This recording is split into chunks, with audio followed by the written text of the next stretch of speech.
may pera sa ating national budget na kinukuha yan sa mga kinikita ng ating gobyerno. Halimbawa, mga buwis na binabayad ng nanay mo, tatay mo, yung tawag doon, customs duty sa mga in-import natin, basta imported yan, may kita ang gobyerno. Ngayon, doon sa budget na yon, bawat taon, binibigyan ang bawat congressman ng 70 million pesos. 70. Dapat iukol sa mga proyekto na sa tingin ng congressman, maganda para sa distrito niya. 70 million ang congressman, 200 million ang senador.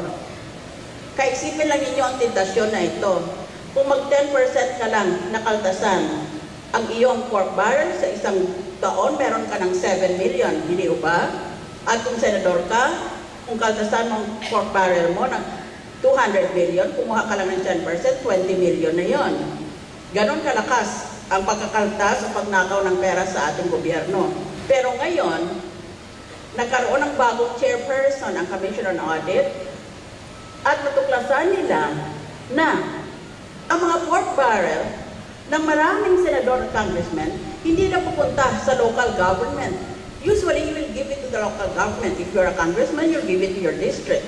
If you're a senator, you'll give it to the mayor or governor of a local government.